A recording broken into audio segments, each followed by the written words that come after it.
how Chatgpt created a new generation of millionaires. In 2026, a new kind of millionaire has emerged. They didn't inherit money. They didn't spend decades climbing the corporate ladder. They didn't get lucky with crypto or NFTs. They used Chatgpt. In less than 2 years, they built income streams that most people spend their entire lives chasing. This isn't a story about tech geniuses or Silicon Valley insiders. This is about ordinary people who figured out how to turn AI into millions of dollars. And the surprising part is, most of them are still completely unknown. By the end of this video, you'll understand how they did it, why it's still possible, and what's coming next. Because the Chatgpt economy isn't slowing down. It's just getting started. Let's start with the numbers. Chatgpt has reached around 900 million weekly active users as of 2026. That's roughly 10% of a global adult population. It generated $13 billion in revenue in 2025, with projections reaching $29 billion in 2026. Around 50 million users pay monthly for premium access. More than 9 million businesses use it daily. And over 90% of Fortune 500 companies have integrated it into their workflows. But while OpenAI is making billions, something else is happening in the background. Thousands of individuals are quietly building million-dollar businesses on top of Chatgpt. And many of them started with nothing.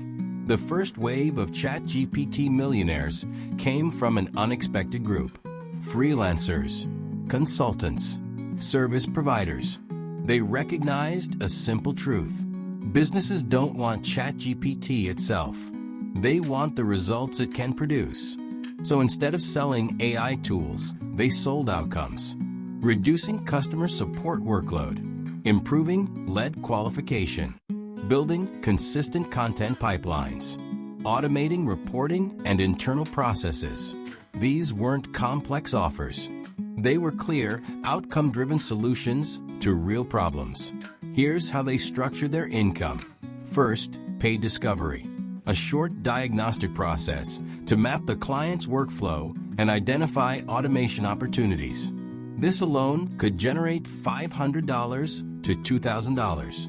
Next, implementation, building custom Chatgpt-powered systems tailored to the client's needs.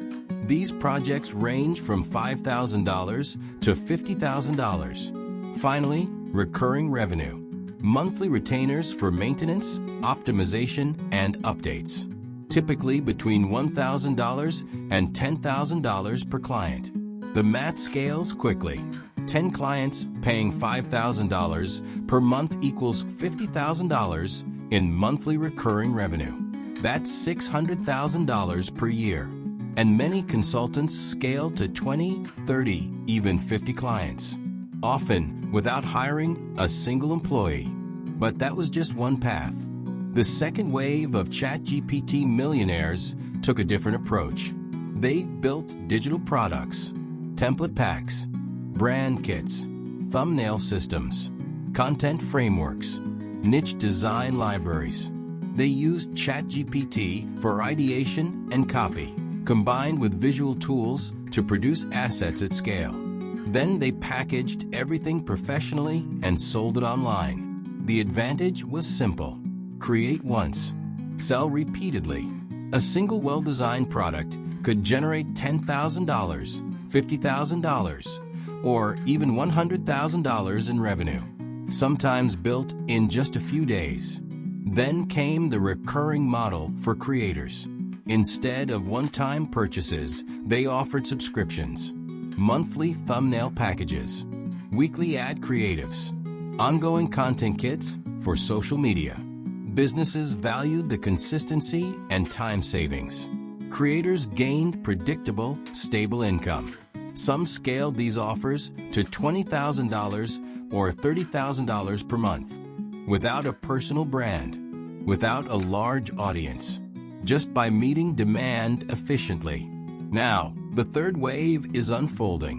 Micro-SaaS, small, focused software tools solving specific problems. What makes this wave different is speed. These tools are being built in days, sometimes over a single weekend. Chatgpt handles large parts of the development process, from code generation to feature planning. The model is simple. Launch quickly. Test the idea. Add a paid tier once it proves useful. Scale if it works. Move on if it doesn't. Some of these tools reach thousands of paying users within months, turning simple ideas into powerful, recurring revenue businesses. Across all these paths, one pattern stands out: speed. Chatgpt removed the traditional bottlenecks of building a business. Before AI, you needed writers, designers, developers, and managers.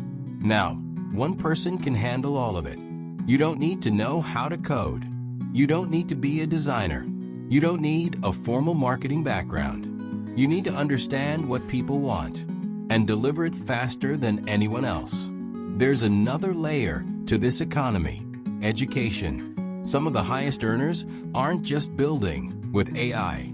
They're teaching others how to use it. Courses, coaching programs, membership communities, all focused on AI workflows.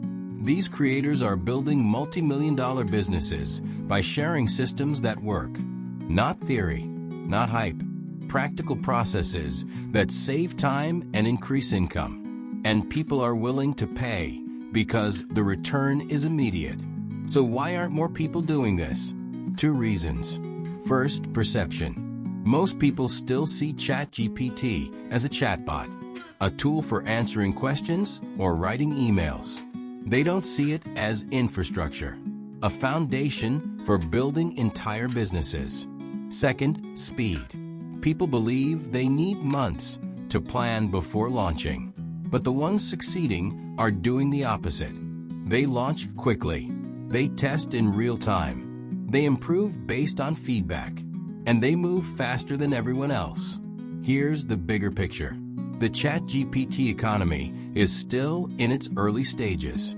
AI is becoming the operating layer for how people work, create, and make money. The first wave captured the obvious opportunities. The next wave will go deeper. Industry-specific solutions, specialized workflows, products that solve complex, real-world problems. Across healthcare, finance, education, and logistics. The people who win in this next phase won't just use AI.